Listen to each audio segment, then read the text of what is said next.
Continuamos con la siguiente presentación y corresponde ahora al nombramiento de miembro de honor de la Sociedad Española de Trasplantes. Representa un verdadero honor y un privilegio para esta sociedad conceder la distinción de miembro de honor de la Sociedad Española de Trasplantes al doctor Valentín Cuervas Mons Martínez. Reconocimiento del que es merecedor por su exquisita profesionalidad, su constante compromiso e inestimable contribución al mundo de los trasplantes y además su incesante actividad docente e investigadora, como ha resaltado el doctor Campistol previamente.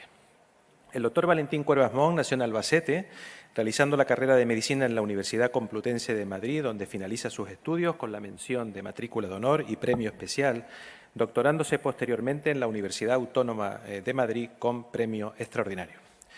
Desarrolla su andadura profesional como médico interno residente en la Clínica Puerta del Hierro y es en ese hospital del mismo nombre donde desarrolla su carrera profesional al completo, ampliando sus estudios en hepatología en el Hospital Presbiteriano de la Universidad de Pittsburgh. Entre sus hitos más relevantes a nivel asistencial destacan su papel pionero en la puesta en marcha del trasplante hepático en dicho hospital y la unificación del servicio de medicina interna, llegando a ser jefe de servicio de medicina interna y de la unidad de trasplante hepático del citado hospital entre los años 2003 y 2022. A nivel docente, el doctor Cuervas Mons fue catedrático de la Facultad de Medicina de la Universidad Autónoma de Madrid durante más de 20 años y ha ejercido como vicedecano y posteriormente decano de la Facultad de Medicina de esta misma universidad. Actualmente es catedrático emérito de la Universidad Autónoma de Madrid e investigador emérito del Instituto de Investigación Puerta de Hierro Segovia de Arana de Madrid.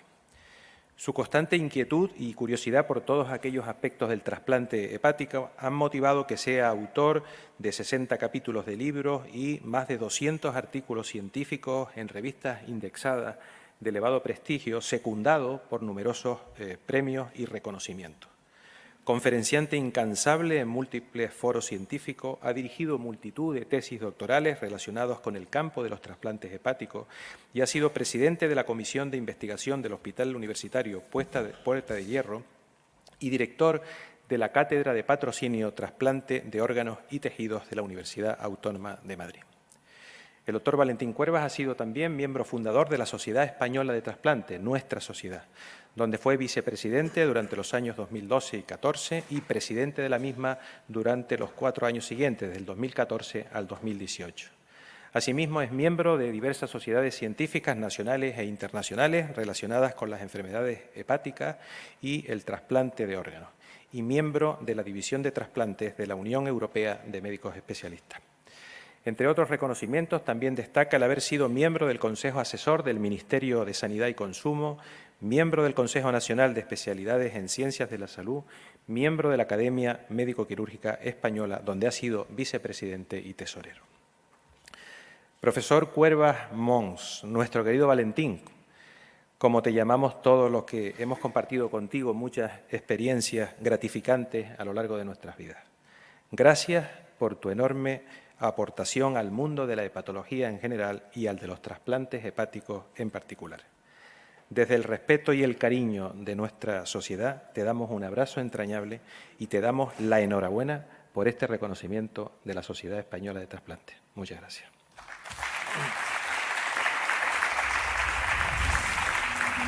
A continuación se proyectará un vídeo sobre la trayectoria profesional del doctor Valentín Cuervas. La palabra que probablemente mejor defina a Valentín Cuervas es la de amabilidad. Inteligencia. Cercanía. Liderazgo. Perseverancia. Y profesionalidad y capacidad de trabajo. Es un gran profesional, un líder. Un referente, un maestro y sobre todo un amigo.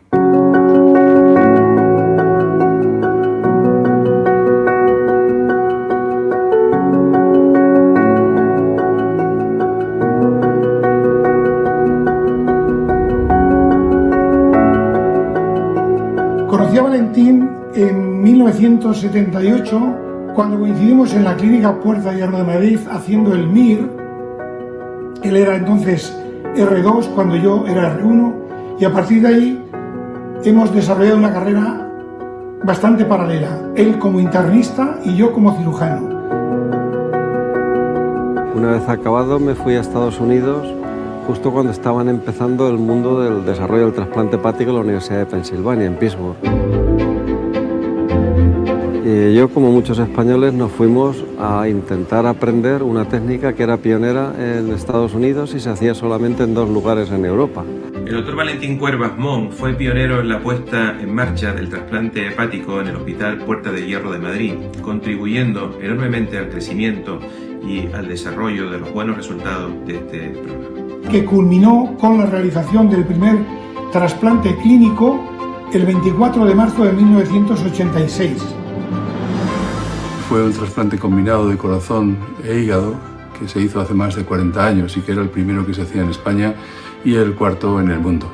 No había en el país tanta gente trabajando en inmunología trasplante cuando éramos pocos grupos y uno de los grupos referentes era el que dirigía el doctor Cuervas Mons. Fue el promotor y director de la cátedra de patrocinio de trasplante de órganos y tejidos. Una iniciativa que tuvo muy buena, que era el curso ATOS, en el que consiguió concitar la participación de trasplantólogos de todos los órganos y de todo el país durante más de 15 años. Es editor del libro de texto Introducción al trasplante de órganos y tejidos y ha publicado en revistas de primer decil de la especialidad.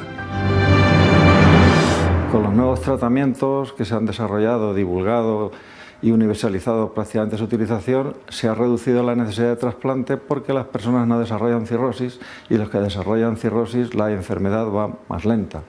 Para mí, trasplante y papá son 2 palabras que van invariablemente de la mano. Me hace bastante gracia ver cómo residentes míos me dicen: es que esto lo explicas exactamente igual que tu padre. Creo que tu legado como médico pues va mucho más allá del trasplante, se ha extendido a muchos médicos y a muchas generaciones.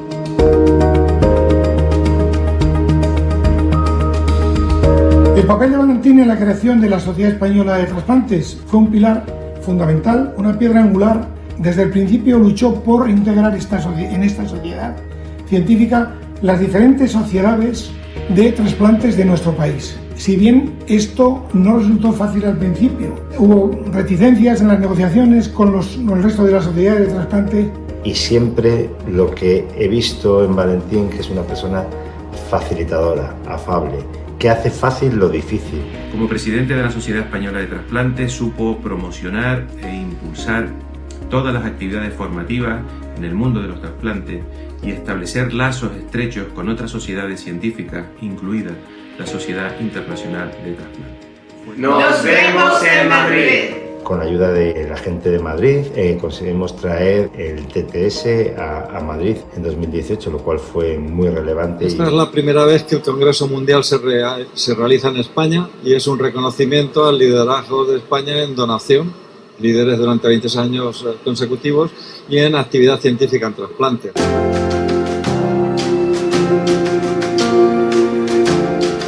En el terreno personal también le estoy muy agradecido por apoyarme incondicionalmente en mi carrera docente. Él fue uno de los jefes de servicio que me acogió con más cariño, me enseñó a gobernar en este hospital. Y siempre he podido contar con él.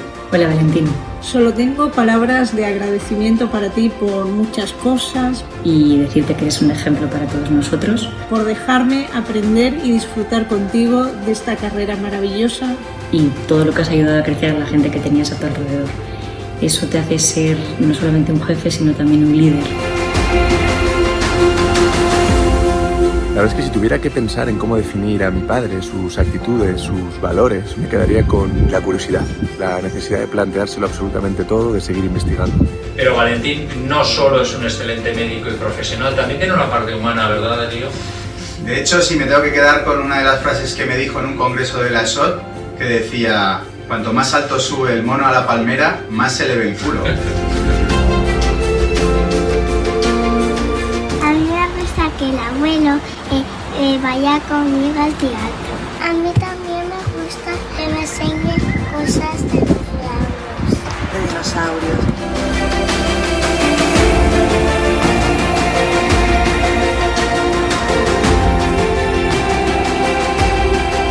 En nombre de los pacientes, de los médicos y de tu familia, a la cual nos has enseñado muchísimas cosas, pues darte las gracias. Y decirte que eres un ejemplo para todos nosotros. Muchas gracias por siempre, Valentín. El esfuerzo ha merecido la pena.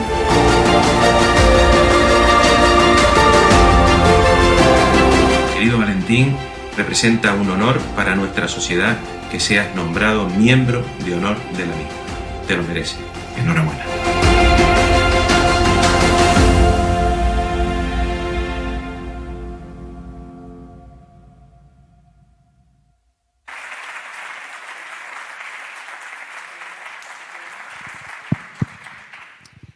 Bueno, pues,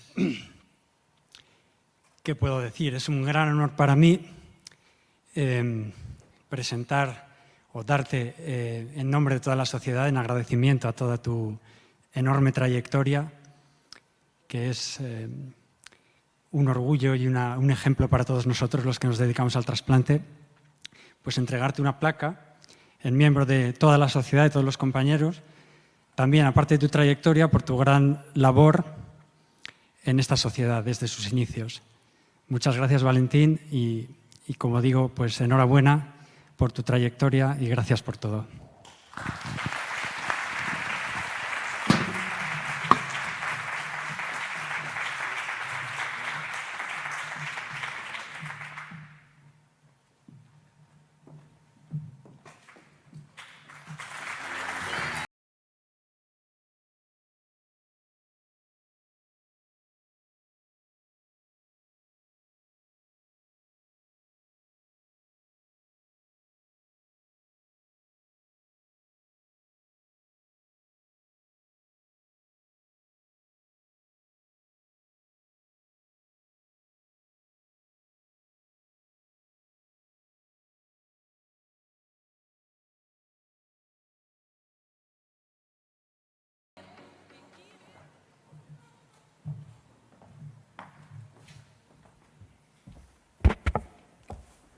Buenas tardes. Visto lo visto y oído lo oído, imagino que ninguno de vosotros os extrañará si confieso que estoy sorprendido, que estoy emocionado y que estoy tremendamente agradecido.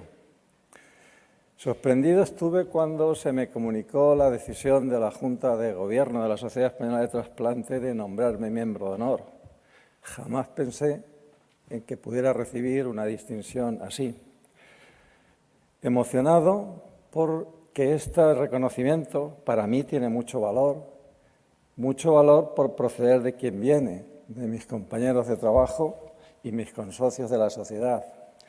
Y por ello estoy muy agradecido, profesor Hernández y amigo Domingo, por tu presentación elogiosa y por la organización de este acto, y muy agradecido a la Junta de Gobierno por este tremendo honor que me hace, que recibo con suma alegría y orgullo, pero también tengo que decir que con humildad, porque soy consciente de que todos los hechos que queréis generosamente reconocer y premiar no han sido fruto de un trabajo aislado, sino ha sido fruto de un trabajo de muchas personas con las cuales he tenido la suerte y el privilegio de colaborar a lo largo de mis 40 años de actividad profesional. Y quisiera compartir de alguna manera este nombramiento con ellos. Y en el aspecto personal también estoy convencido de que nada de lo que he hecho no hubiera sido posible sin el apoyo constante de mi mujer y compañera de vida durante los últimos 45 años de vida. Muchas gracias, de corazón.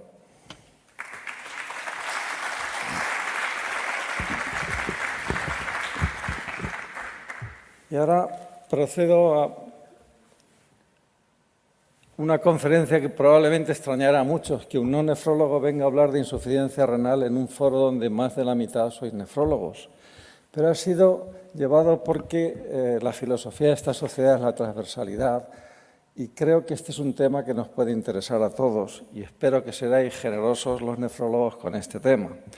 Está elegido porque, como bien sabéis, la enfermedad renal crónica es un importante problema de salud pública que va su prevalencia aumentando, puesto que va aumentando sus factores clásicos de riesgo, como las enfermedades de la hipertensión arterial, la diabetes y la edad avanzada.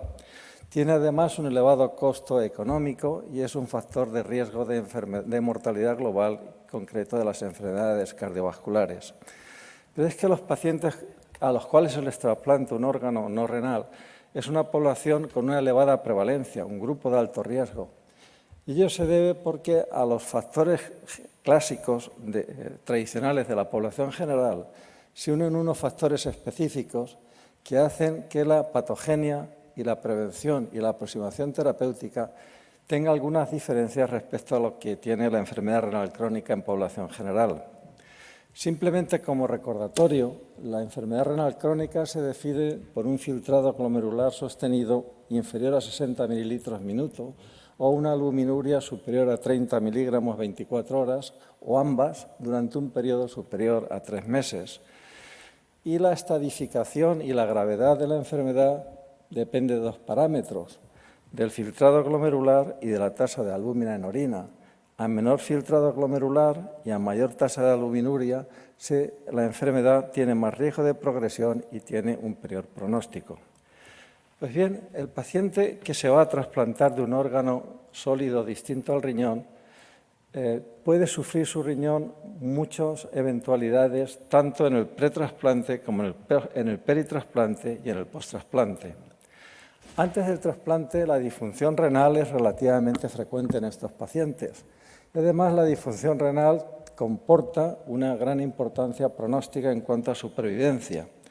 Por ello, en pacientes seleccionados con enfermedad renal crónica, estadios 4 o 5, la mejor alternativa es hacer un trasplante renal simultáneo, y hay múltiples evidencias que demuestran que en estos pacientes, que les pongo en la diapositiva los criterios universalmente aceptados y también por la Sociedad Española de Trasplante Hepático de criterios de trasplante hepatorrenal simultáneo, aquellos enfermos en estadios 4 o 5 están en diálisis mantenida, el pronóstico si se hace exclusivamente el trasplante hepático es ominoso y es mucho mejor la supervivencia si se hace un trasplante renal simultáneo. Pues bien, con datos facilitados por la doctora de la Rosa, en el Registro Español de Trasplante Hepático hasta diciembre del año 2022 se habían realizado 651 trasplantes hepatorrenales simultáneos, el 2,04% de la actividad trasplantadora hasta ese momento, y como veis ha aumentado el porcentaje desde el 1% en el año 95 al 3% en el bienio 21-22, es decir, se han multiplicado por 3 las tasas de trasplante hepático renal simultáneo. Cifras que quedan todavía muy lejos de las descritas en los Estados Unidos de Norteamérica, que en el año 2000 describieron el 9,3% de los trasplantes realizados hepáticos eran trasplantes hepatorrenales simultáneos. Este tratamiento tiene una excelente supervivencia y son datos del Registro Español de Trasplante facilitados por la doctora de la Rosa, donde la supervivencia de los pacientes con trasplante hepatorrenal con los criterios que os expuse anteriormente en línea roja en la diapositiva tienen la misma supervivencia a 5 y 10 años que los pacientes trasplantados exclusivamente de hígado. Los criterios en trasplante cardiorrenal simultáneo no están claramente definidos y básicamente siguen los mismos que en trasplante hepático. Sin embargo, esta eventualidad se realiza menos frecuentemente en España. Con datos facilitados por la doctora Beatriz Maillo, se han realizado en España hasta diciembre del 2022 72 trasplantes cardiorrenales simultáneos, que supone el 0,74%. Y como veis, ha habido grandes oscilaciones, pero la cifra es inferior al 1%. Cifra que se asimila a los descritos en los registros norteamericanos, donde en el año 2016 la tasa de trasplantes combinados de corazón y riñón era inferior al 1% de los trasplantes de corazón realizados. Sin embargo, sí observaron que había un incremento durante los últimos 15 años del trasplante cardiorrenal que había aumentado un 400% en comparación con un incremento del 25% de los trasplantes cardíacos aislados. Los resultados del trasplante cardiorrenal simultáneo son también excelentes, 75 y 60% de supervivencia del paciente a los 5 o 10 años, que son superponibles a los del trasplante cardíaco aislado.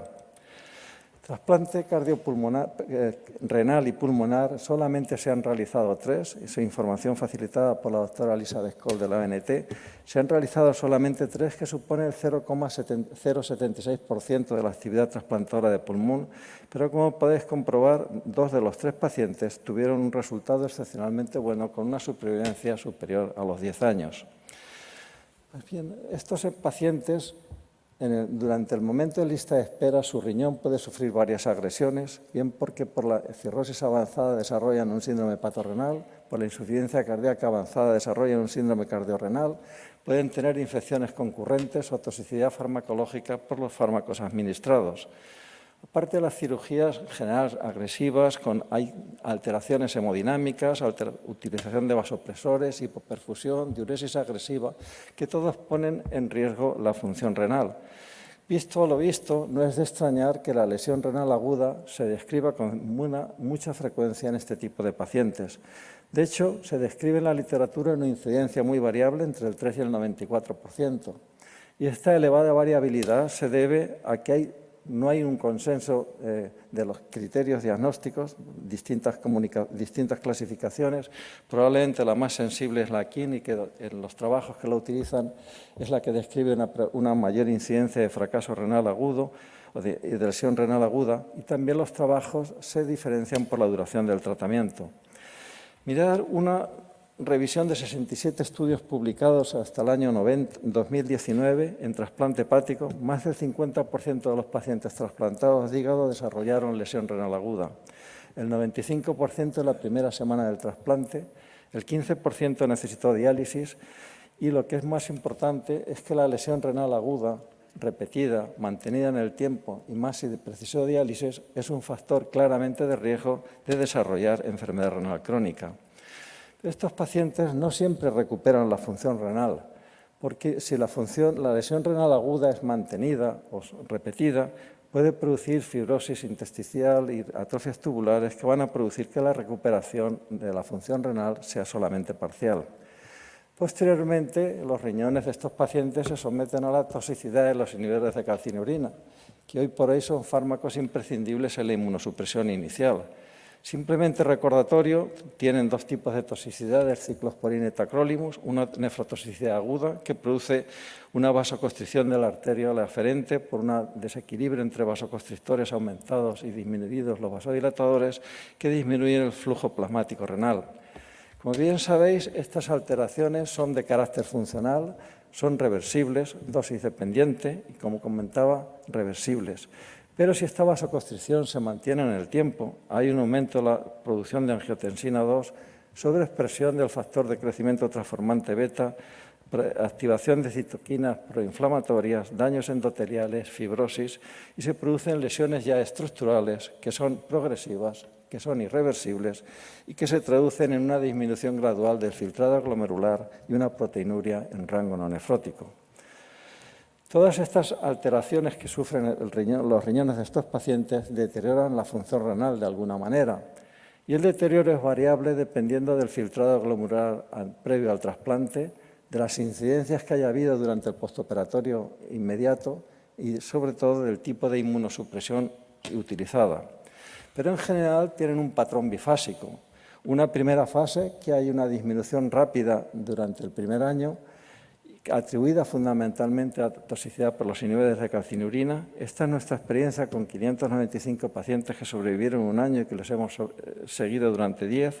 Y como veis, durante el primer año se reduce el filtrado glomerular en casi el 30%. En los trasplantes pulmonares esta reducción ha sido hasta de un 45%.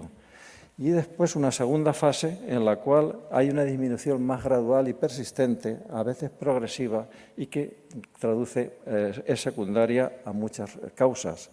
Como veis, esta es nuestra experiencia en los trasplantados hepáticos, como en esta segunda fase la reducción del filtrado glomerular es mucho más pequeña y no siempre progresiva. Pero si no fuera todo, los riñones de estos pacientes deben someterse también a lesiones secundarias, a efectos secundarios de los inhibidores de calcinurina, como la hipertensión arterial, que está presente en cerca del 90% de los trasplantados cardíacos y pulmonares y un 70% de los trasplantados hepáticos, y a la diabetes mellitus, que está en un porcentaje superior al 30% en este tipo de pacientes. Con lo cual no es de extrañar que la enfermedad renal persistente, la lesión aguda mantenida o prolongada, la toxicidad por los inhibidores de calcinurina y la lesión secundaria a la hipertensión arterial y a la diabetes mellitus, la enfermedad renal crónica sea una complicación frecuente en estos pacientes. Y de frecuente hay muchos trabajos y se describe una prevalencia muy variable entre el 6 y el 83%. Y esta variabilidad informada se debe a muchas razones. Por una parte, el criterio con el que definen en los trabajos la enfermedad renal crónica. También se diferencian en los métodos de evaluación, si el filtrado glomerular es medido o estimado, y dependiendo también las fórmulas que utilizan. Las recomendables son MDR4 y CKD-EPI, que son las más aconsejadas en la población trasplantada. Y también se varían mucho los trabajos en la duración del tratamiento y en el tipo de órgano trasplantado. El trabajo que mejor describió inicialmente es un clásico ya descrito por el doctor Hoyo y colaboradores hace ya 20 años, donde utilizando el registro de la UNO de casi 70.000 trasplantados, ellos definieron la insuficiencia renal crónica como aquellos pacientes con un filtrado glomerular inferior a 30 mililitros y observaron que después de una mediana de seguimiento de 36 meses, el 16,5% de los pacientes estaban en estadios 4 o 5. Y la incidencia fue diferente, 6,9 en trasplantados de pulmón, un 21,3% en trasplantados de intestino, y que la incidencia aumentaba conforme se separaba el tiempo desde la cirugía del trasplante y describió hasta un 25% de los pacientes con trasplante hepático en estadios 4 o 5 a los 10 años del trasplante. Desde entonces ha habido muchas modificaciones y he traído una revisión de 46 estudios observacionales de trabajos publicados hasta el año 2019 y la incidencia media de enfermedad renal post-trasplante es en todos los órganos distintos al riñón, son un 20% al año, un 30% a los 5 años y un 70% a los 15 años. Pero esta complicación a veces es progresiva y, de hecho, en una revisión sistemática de 23 estudios comprueban cómo, con el paso del tiempo transcurrido desde la cirugía del trasplante, el número de pacientes que alcanzan estadios 4 o 5 se va acumulando progresivamente hasta alcanzar un 12% de pacientes en estadios 4 o 5 a los 10 años del trasplante. En nuestra experiencia con 600 trasplantes, trasplante único, quitados retrasplantes, otro tipo de trasplantes combinados, veis también la misma información, va aumentando en gris, pacientes con filtrado glomerular inferior a 60 en gris, pero tenemos solamente un 3% de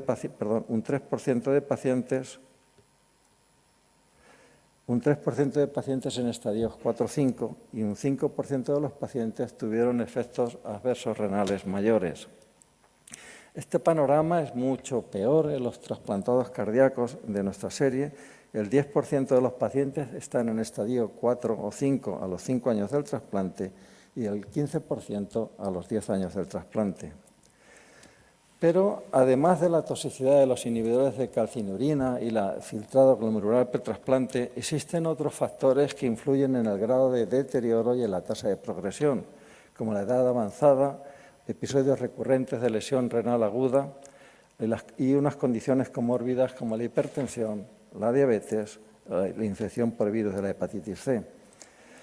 De hecho, cuando en los escasos trabajos que se hace biopsia a los riñones de estos pacientes, es cierto que los datos sugestivos de toxicidad por inhibidores de calcinurina son los más frecuentes, entre un 40 y un 80% de las distintas series que he revisado, pero se describen otros hallazgos histopatológicos secundarios a diabetes, a hipertensión y distintos tipos de glomerulonefropatías.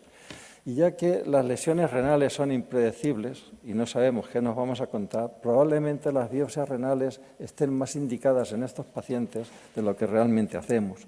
Os traigo a la derecha una serie, la más amplia que he encontrado, de 100 pacientes trasplantados con biopsia renal, donde es cierto que la lesión más frecuente son las secundarias a la toxicidad por inhibidores de calcinurina, pero existe una amplitud de patologías muy variable dependiendo del tipo de órgano trasplantado. Pues bien, el desarrollar una enfermedad renal crónica es muy relevante en estos pacientes. Y la relevancia no es solamente la progresión a enfermedades renales estadios 5 y muerte, porque en este trabajo, es una serie norteamericana de 800 pacientes trasplantados, mirar en amarillo que la muerte por causa renal es solamente el 20%, muy por debajo de la enfermedad cardiovascular o tumores de novo, causas hepáticas y muertes tardías. Pero lo importante es lo que os traigo en la parte derecha de la diapositiva, que es que el desarrollar una enfermedad renal crónica en estos pacientes es un factor de riesgo de mortalidad de cualquier causa después del primer año del trasplante, tanto en el análisis univariante como en el análisis multivariante. Y además, el filtrado glomerular al año del trasplante tiene una importancia pronóstica en estos enfermos, con lo cual es importante cuidar mucho la función de estos pacientes, al menos durante el primer año post-trasplante. Y esta es nuestra experiencia en pacientes con trasplante hepático con supervivencia condicionada a un año, que aquellos enfermos que desarrollan un filtrado glomerular inferior a 60 al finalizar el primer año del trasplante, en rojo en la diapositiva, tienen una supervivencia a los 5 años del trasplante significativamente inferior que la de los pacientes en azul, en raya azul, que tienen un filtrado glomerular superior a 60 al finalizar el primer año.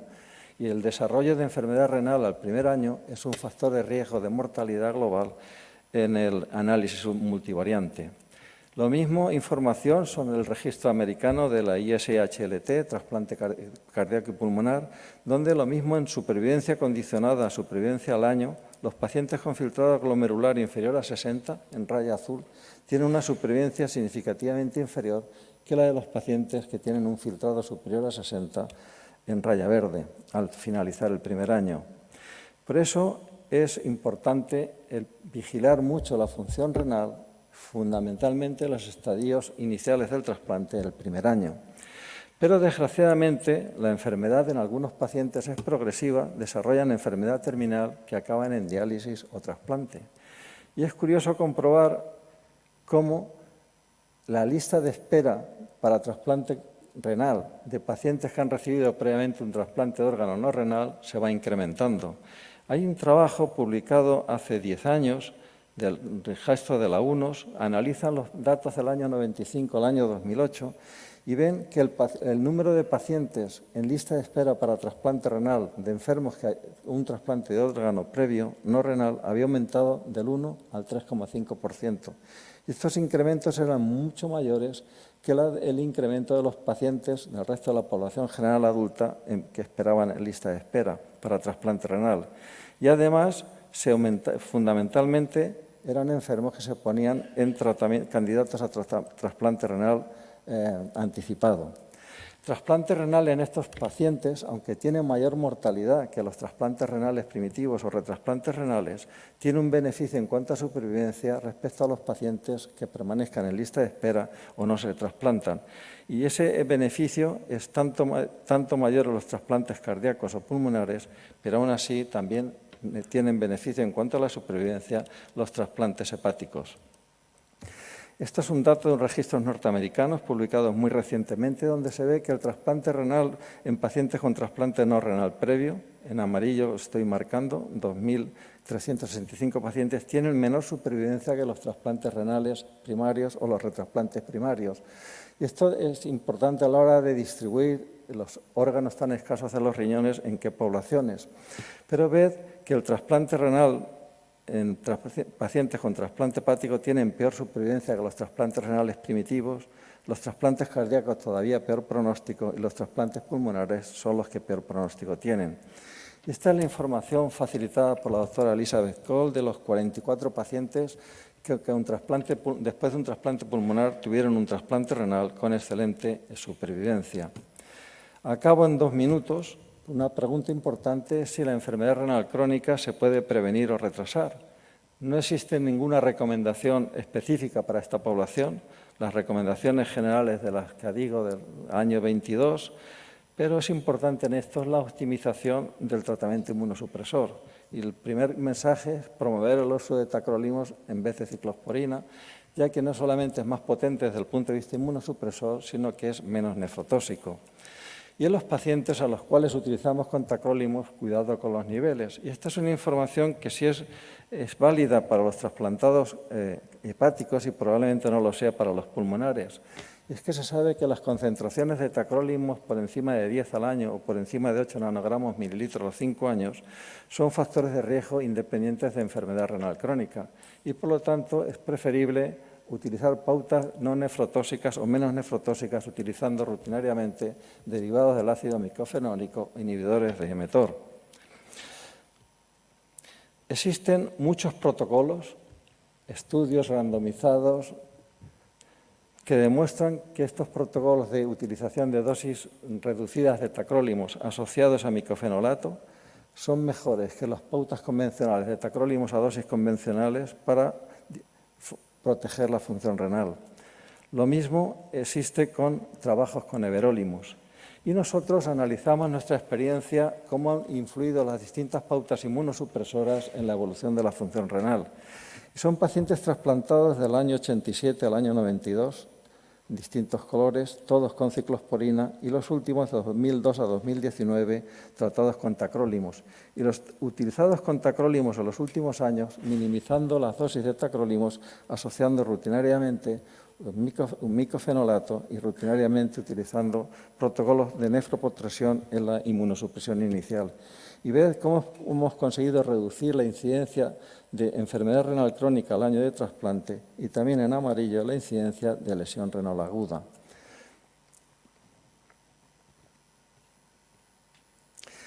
Dos diapositivas más, porque en la población general se sabe que los inhibidores del cotransportador sodio-glucosa 2, las glifocinas, pueden frenar la progresión de la enfermedad vascular, renal y el riesgo cardiovascular. De hecho, disminuye el riesgo absoluto de muerte o de empeoramiento de la función renal de un 3,6% y empagliflozina ha sido comunicada que previene la pérdida del injerto en 1,4 unidades de filtrado glomerular al año. En este congreso se presentan varios trabajos con el uso de las glifocinas en trasplantados renales, pero la información que yo recogí de la literatura es que hay escaso número de estudios, pequeño número de muestras, seguimientos cortos. Sí se sabe que controlan bien la glucemia, que no afecta a la función renal de una manera importante, que son bien tolerados y existe discrepancia sobre si aumentan o no la incidencia de infección urinaria. Un último trabajo publicado muy recientemente, el que más seguimiento ha tenido, es un trabajo coreano, diabéticos en trasplantados renales, que después de un seguimiento medio de cerca de 63 meses, el grupo al cual le habían administrado glifocinas durante al menos 90 días, tuvieron menor riesgo de pérdida del injerto y menor riesgo de duplicar la función renal. Luego parece que estos fármacos sí pueden ser muy útiles en el tratamiento y prevención de esta enfermedad.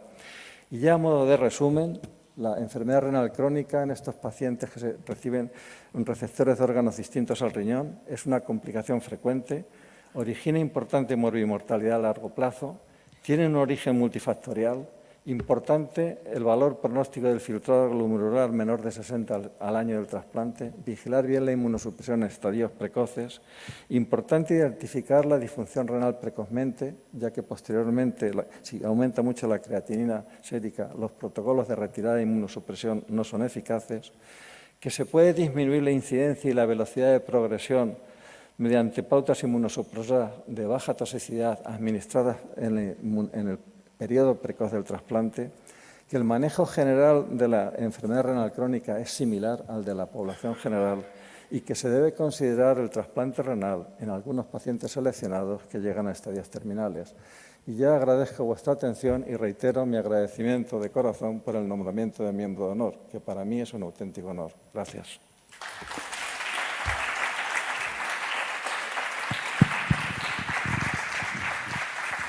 Muchas gracias, Valentín. Por esta conferencia cerramos este acto de nombramiento de miembro de honor de la sociedad y en mi nombre, el de Domingo, el de toda la Junta Directiva, agradeceros vuestra asistencia, desearos un congreso que sea muy fructífero para todos y también que, como ya se ha dicho, pues que disfrutéis de la ciudad de Bilbao. Gracias.